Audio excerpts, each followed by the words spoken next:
Welcome to another edition of Inspired Stories, where leaders share their experiences so we can learn from their successes, how they've overcome adversity, and explore current challenges they're facing. Welcome to another edition of the Inspired Stories podcast, where leaders share their experiences so we can learn from their successes and be inspired by how they've overcome adversity. My name is Anthony Codispoti, and today's guest is Kiran Vuriti.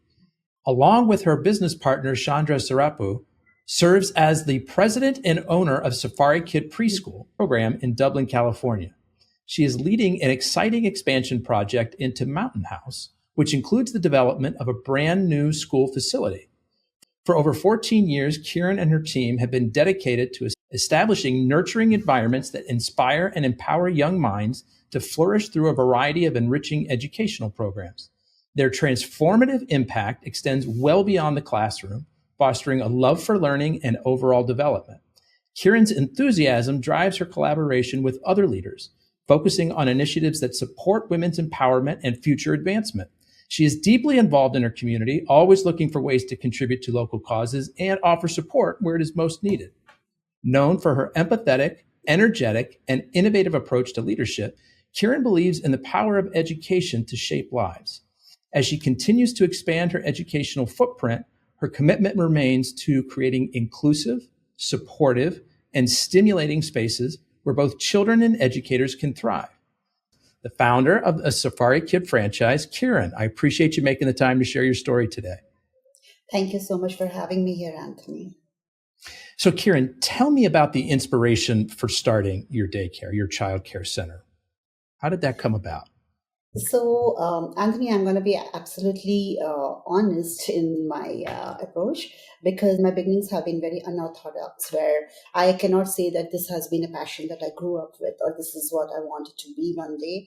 But most of my career came up from very simple beginnings in the most unexpected way. So I have twins who were toddlers back then, and I wanted to do something while taking care of them. So that is when I started this home-based daycare, where I started taking care of little kids, and just so that way my children also have company to play with while I get to take care of them. But the realization dawned on me when the children also started to call me mama along with my kids. So that was when I started to have a realization of sense of belongingness that I had towards those children, where I realized that, I can give love to the children, all other children also, just as my own, even in the presence of my kids. And after that, my children went to this preschool called Safari Kid. And it was led by Miss Shado Muddakavi, but we call her Miss Shai. So I saw the impact that she brings in, the way that the children had in an overall development, not just academically in the preschool. But so that is when I thought, if she's bringing so much of difference, then maybe even I can do something by being a part of that. However, I did not really think that I would be a part of Safari Kid. I just thought that I would do something by myself. We were moving from Fremont, is where we all used to live. And then when we moved to a new location, so that is where my business partner comes into the picture. And it's a very funny story that it all happened in front of a movie theater, where one fine day, one evening, we were waiting for my husband to come join us for the movies, and Chandra, that is my business partner, and my kids, we were all waiting at the movie theater. And so that's when he said, hey, you're so good at what you do, so why don't you start something bigger when you move to the new location? So I said, no, I don't think I can do it, because I did not know what my limitations are. But he's the one who pushed me, and his trust and belief in me is what I got the confidence from.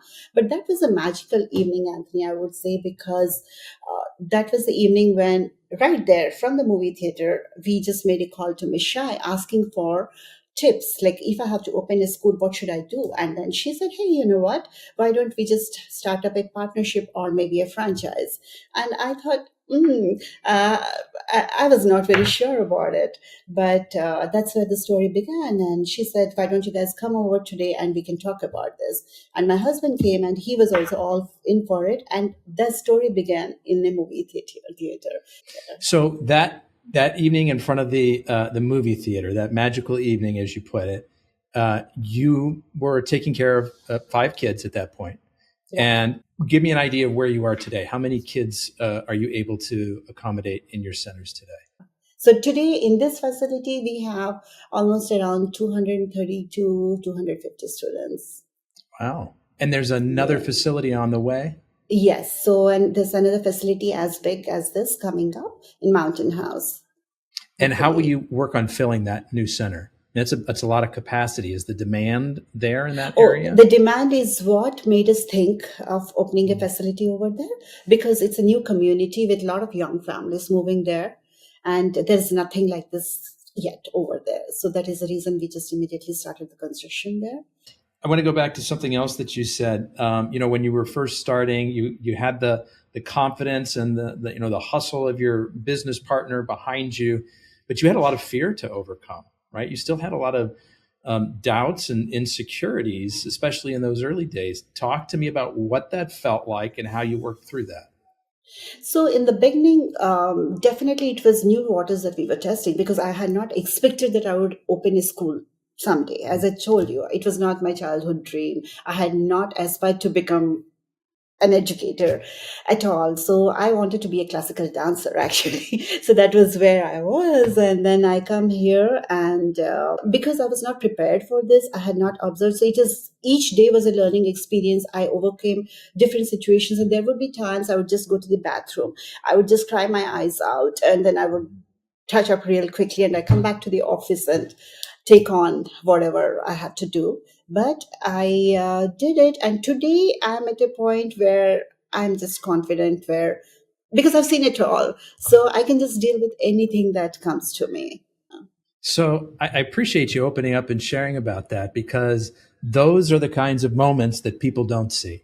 What they see is you've got this beautiful facility, you're serving lots of kids, you've got folks working for you, you're opening a new facility, but they didn't see you crying your eyes out, huddled up in the bathroom and then putting yourself back together quickly.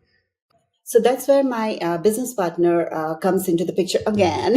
He's like, that's where he plays his role of behind the scenes, and he would give me the strength again, the support and strength that he would constantly give me, that, no, you're doing it right. We will be fine. Don't worry. We got it. You got it. So that is something that even the times when I was not confident about myself, he literally ensured that I did it. And I did it, actually. I did not realize things that he saw in me. Wow. It sounds like you've got such a terrific partnership going on, a nice combination of personalities and skills. And how amazing that, he's been there to help build up your confidence over the years. And, now you're able to kind of stand a little bit more on your own, and you carry that confidence in yourself, not having to rely on him so much. I guess the biggest support that he renders towards me is by taking care of the major chunk of the responsibilities that require in the back end, like administrative part or taking care of the supplies. There's so many payrolls and everything else I do not get into at all. So my focus is solely on running the functioning the school. So that is why I think we thrive, because we have our own responsibilities drawn, and I do not step into his, he does not, unless, but then as long as we are both in it together. I think the other thing that's really interesting is you and your conversation with this woman who started Safari Kids led to the whole idea of franchising. And now there's, what did you say, 75 locations worldwide? Across the world. Across the world. Are most of them in the States, or where are they? The States, India, there's some in Asia. Most of the credit also again goes to Ms. Shai, the founder, because she also, just as you mentioned, she showed that side, because she started the franchises when in the beginning of her career also. So because of which I saw her struggles as well. I have not just seen her as this founder who owns 75 locations. So I have seen her from ground zero up, and I've seen her where she does not hesitate in owning up where, if she has done a mistake, or how to learn and how to correct yourself and move forward, making a difference. I get my motivation and inspiration from her too. Do the franchisees ever get together Oh to share yes. Oh ideas and yeah. yes. Oh yes. How We do. frequently does We that have we happen? party. We have parties. Actually, very recently also we had a huge party. We love to have we interact with each other. We love to share ideas. What works for each other. So, because each one of our goals are similar, our curriculum is the same, our setup is similar. So, we try to help each other out. And all of our conversations and discussions started during COVID time when we were all in it together in the sinking boat, because not knowing if there is a tomorrow where we can rise up. Yeah, it's that uncertainty of that whole period that was probably the worst part. Yes. Like if you knew Right. that, hey, we need to hang on for 3 months or 6 months or 12 months, like it makes the planning a bit easier, but everything was, up in the air and in question because COVID was a rough time for everybody. But if you didn't have kids in a child care center, which I did at the time, or if you weren't operating a child care center, you may not understand or appreciate just how difficult things were for child care centers, right? You had to close down for a period of time. And depending on the state you were in, when you were allowed to reopen, there were all kinds of rules and regulations, and those rules were constantly changing. You had to adjust the teacher student ratios, which made it more expensive to provide the service. There were masking requirements, and if you had to do that for kids, that was really messy. So talk to me about how you guys powered through this really challenging and uncertain time. So that's an interesting question because that has definitely been something that has been the changing point for me. Also, I would say more like a reset point because from the time that we started Safari Kid, we have only seen success for 10 years, good 10 years. And of course, there were hurdles, as I mentioned earlier, a little hiccups here and there. But we have seen, though in the business point of view, from the business point of view, we saw only rising success. But the moment COVID pandemic hit, it was a huge drop to the point where we had to shut down the facilities. But we tried. We did not just shut down without trying. So we tried for a good 1 year where we would be having teachers just in the building, just hoping the children would come. So that took me back to my day one when I opened the Safari Kid, when I only had one child, one teacher, and it was me in the building. And we were just peeping through the windows to see if there's any more kids who would be coming and registering. But then eventually from 1 to 5 to 10, it just multiplied by the day in those days. But after pandemic to open, as you just mentioned, in new situations and new setups, as by following the CDA rules, regulations, and protocols, it was very difficult for us. And it's not just that, it was a new learning environment for us as teachers too, because we had certain way of teaching. We were very good. My team is very good with what they're doing, but then this is stepping into completely new waters where we had to come into online classes. We had to take crash courses, learning how to even operate Zoom, how to share screen. All these were very new concepts for all of us. So, but then we adapted to that. So, and then that is how we continued. Even during the COVID, we did not stop the process of education. We realized that children's education should not stop. So we continued having our students online, and we would take classes just as instead of here, we would be having online classes. And we would be giving them materials. We would sometimes drop off at home, or we would have the parents come into the school, and we would create little goodie bags little bags. Parents would come pick up the bags, take it home, and then we would be having our own little activities while showing the children. So that way they are in sync with what we are teaching according to our curriculum and schedule. And that being said, it was actually a different new challenge once the schools opened, because we were all in fear. The way we operated was everything was connected to fear, because we were not very sure how the parents were very frantic about it also, because they were all COVID babies who by that time the preschoolers who joined us were COVID babies. They had and our school starts from 18 months onwards. So those were the babies who had zero interaction with other children, the people. So they missed out on those communications over there, where their interaction with their other kids, how to share and care and empathy, and all of those things were something that we had to again start. And we had to teach them having a social distancing, where that is so difficult, very difficult, because kids love to come and cuddle. And the teachers were in fear too, because they didn't want to get sick, because they had to go back home to their families. So many different factors there, but we overcame all of that. It was a very difficult time, but we rose above it all. You mentioned how you get together and you would talk about other things, including like the curriculum. Tell me about what the approach to curriculum is at Safari Kids. So the curriculum is a constant research-based curriculum. So we have our curriculum coordinator who is constantly creating curriculum. That's by Miss Purnima. We have a designated curriculum coordinator. So she constantly creates the curriculum and updates us based upon the present needs and requirements of the children. Our focus is on whole child development, that is social, emotional, and physical development, apart from the academic part of it. And so how I do is I just give whatever curriculum we get, I give the skeleton to my team and they put the body on it. So I do not micromanage the curriculum.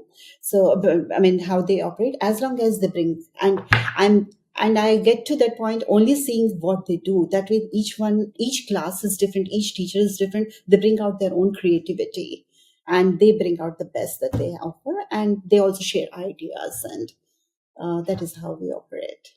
So I'm going to guess the way that you approach curriculum might be a little bit different than what some other child care centers do. Whether it's curriculum or something else, I'm curious to understand more about what you do at your child care centers that is maybe different than what you would typically find. So the first thing that I do, the base level, what I do is I listen. I believe in listening. It could be even every child is different. We believe that every child is different and we could try to customize based upon every child's requirements. So, and because of that, we try to listen. If a child is trying to say something, we want to understand what. We don't just ignore saying that, okay, a child is just coming with a complaint and snapping down. So, and likewise, if a teacher is having anything to speak, I listen to the teachers too, because no concern is small or big. We have to address, and I want the teacher to be happy being in the classroom. So that is where I get it. And I listen to the parents. So again, if a parent is coming to me with a concern, it is something that has clearly bothered them or upset them. So it is up to me. It is for me and our team to be able to take care of it and take it constructively and work on it. So that is how we work on. So we build this community as Safari Kid, where we all bring, I would say, a sense of belongingness and ownership that connects all of us together. So where I believe that it takes a village to bring up a child. So likewise, the parents, teachers, and us together, we work together in bringing up the children over here. So, Kiran, I've heard you talk glowingly and affectionately about your team many times. And Yes. You talk about how a lot of them have been with you since very early on. And another thing that struck me is that you're getting ready to open up a brand new center, and a lot of the childcare, and it's a big one. You're going to need quite a bit of staff. A lot of the childcare centers that I talk to are having a lot of problems finding good workers, good employees, good team members. So it seems to me that you have figured something out, whether it's how to recruit good team members, and then also once you find them, how to retain them. Talk to me about your approach to finding and holding on to good folks. So to begin with, I feel grateful for each one of them each day. So I tell them, I greet them every day that I come to the center facility and I meet the teachers. I don't just say hello. I hug them. And I told them upfront that each day when I give you a hug, it does not mean that I'm just giving you a hello hug. It is a hug with gratitude and gratefulness that you are here doing what you are doing, because of which I am here today. Because I may be having certain visions and dreams and passions, but I cannot do it by myself unless they do their part and the way they do it. So that is how my day with my team begins. And we have fun, we party. We party quite a bit. Friends also ask me, do you guys only party? I said, yeah, we party. We work hard, but we party also. We party harder. But I think that is what makes it a happy place. I want it to be a happy place. My recipe, I would say, is mantra, is happy teachers are happy kids, and happy kids will be happy parents. That's great. So Would I be correct in assuming that a lot of new employees come from referrals of existing ones because it's such a fun place to work? Or do you have another mechanism? Like when you get ready to open this new center, you're going to need a whole bunch of new folks. How are you going to Right. find them? So that is one of the major ways that we have found most of our teachers, the referral amongst themselves. And but when new teachers come, when I hire, that's a good question that you asked, because that brings me to that point where when I'm hiring and I'm interviewing new teachers who I've never met before. So I try to say, apart from the credentials that is required to be a preschool teacher, I also see if they're working only from here or from here. Because I believe that a teacher in the classroom, a preschool teacher working with little kids, should have the right amount of compassion and empathy, and also patience. Patience is the key to be with little kids. So the understanding. And so that is what I try to see if they have that. So that is the reason all my teachers over here are very warm and loving. So that is what is the main foundation of my team. You're looking for here first, and then you can teach them. You can train them what they need to know to be a Yes. teacher in the classroom. Yes. So, and that also brings me to that part, Anthony, where because my team is so constant and consistently with me, so that way I obviously not everyone is here. Some of them had to go for whatever reasons, maybe because I had to relocate or any other reasons that they may have. But my main core team has been with me, like my directors and assistant directors and my core team. So I'm not spending a lot of time in training new team again. So because they've been with me for this long, they already have the sense of ownership and responsibility. So even if I'm not here in the facility, I know that they're just doing their job just fine. And maybe much better than what I would do. I mean, thinking about every angle. So I'm just very proud of who I have with me. Tell me again, Kiran, what are the age groups? You said starting from 18 months up to how old do you serve? So we have a preschool and an after school program. So the preschool runs up to from 18 months to 4 years, 9 month olds are in the preschool program. And then we have all the way kindergarten through 4th to 5th graders we have in the after school program. So we pick up, what I mean by after school program is we pick up the children from the schools, public schools, and we bring them here. They have their snack and they settle down for the school homework. We help them with the school homework, and we have our own Safari Kid curriculum packets that help them with. We again over there again we do the customizing. We evaluate where each child is, and depending upon their strengths and drawbacks, we create packets, and so we help them with that. And the 3 hours that they are there, first hour is school homework, second hour we do the packets, and the third hour each day we offer different activities, like making it a one-stop shop. Like we each day, one day would be chess, one day we teach them public speaking, one day we teach them dance, one day it could be like just movie with popcorn, which is a Friday evening is a movie and popcorn time for them. And spelling bee, minute man, we teach them a lot of these activities in the third hour. Before, and then of course they get to play outdoors, and then they exit from there.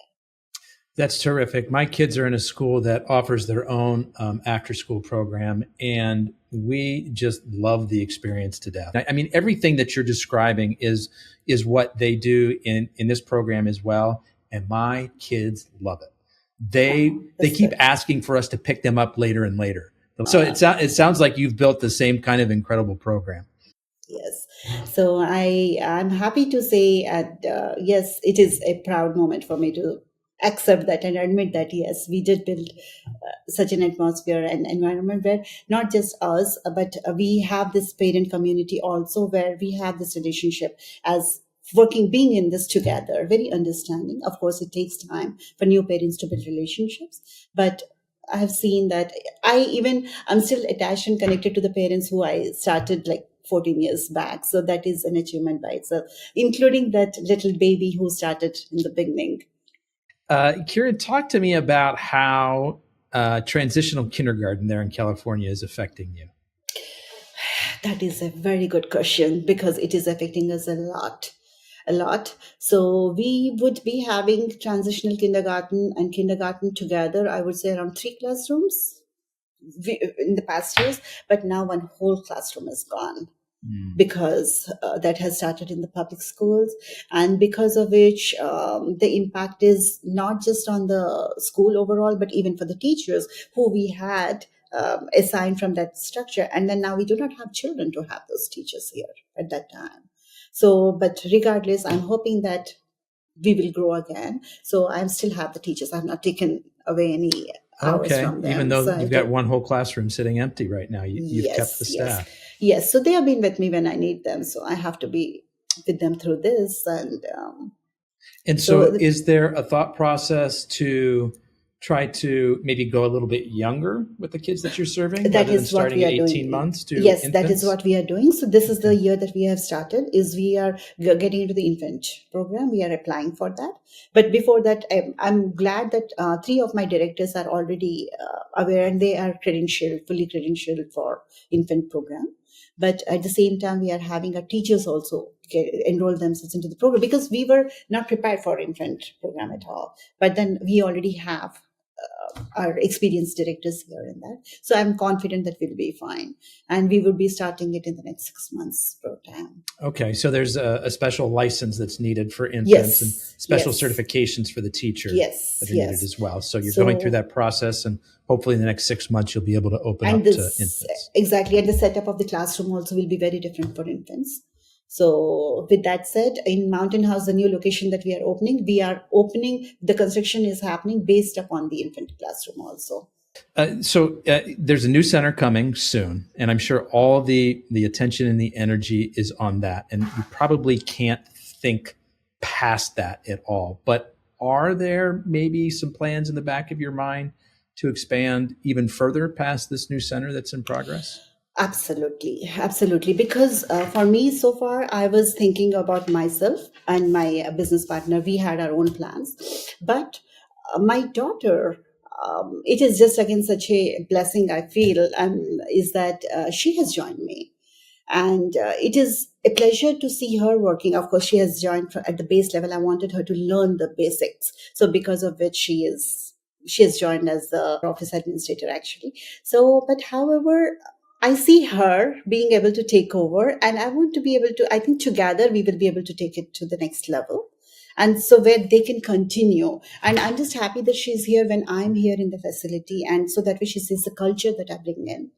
And because I believe in respect. And the children nowadays, they are very straightforward. They may or may not. I'm sure she does a good job. But then my way of working is, as I told you earlier, that I feel gratitude towards them, and I treat and I talk to each one of them with respect every day. I'm sure that she will excel in what she's doing, the new generation with the new ideas and concepts. I'm sure she's going to do a great job. But I want her to remember what the base roots are, to be able to have that empathy and respect and humbleness. So that is something that I hope she learns, and then she can take it forward. So with that in mind, definitely we now, had it been up to me and Chandra to be able to open more centers, I would have, because now with age, I would want to just kind of stop and focus on what I have.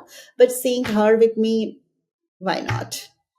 With her help, once you've indoctrinated her, once you've sort of taught her and showed her the ropes, she can be very helpful in opening additional centers down the road.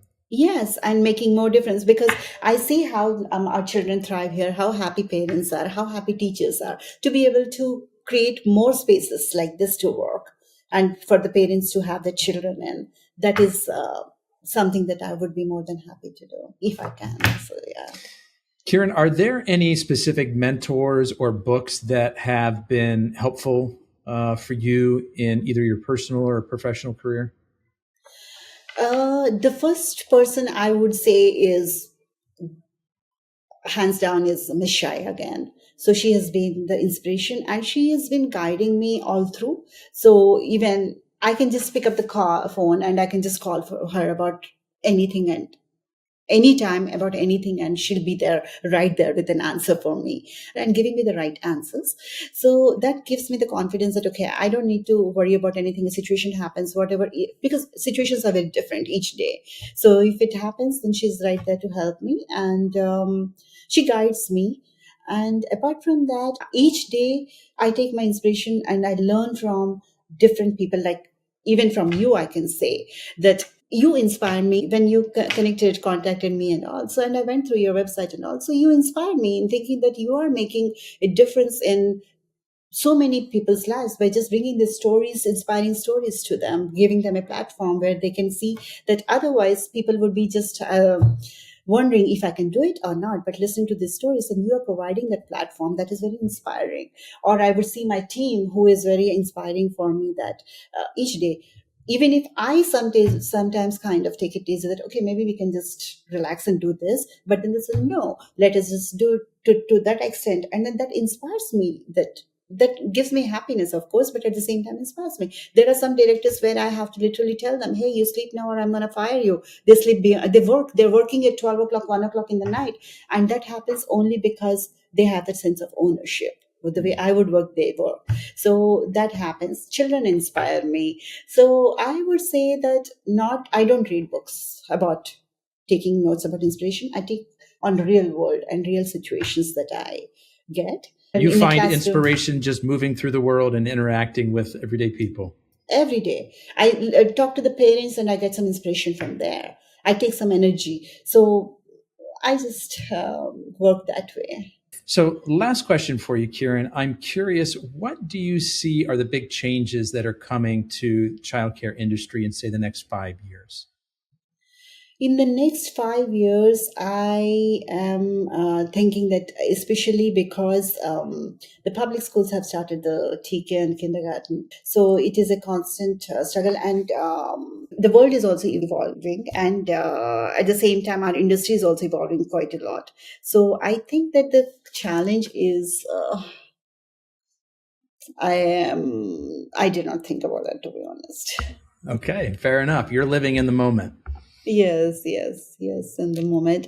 And when it comes to that, we will get there. My business partner is, because as he's into that thought process, he's been on it. So what do we do about it? I just say that, okay, we'll get there. We'll get to that when we get there. But for now, let us just focus on what we have. And of course, we are getting into this infancy program that we are trying to do. But what will happen, that I don't want to think about that. I love that. It's a non-traditional answer. I'm here. I'm in the present moment. I'm thinking about today. I've got a business partner who's wired for that other kind of stuff. He is there, yes. Well, Kiran, I want to be the first one to thank you for sharing both your time and your story with us today. I really appreciate it. Thank you so much, Anthony, for having me here. Folks, that's a wrap on another episode of the Inspired Stories podcast. Thanks for learning with us today.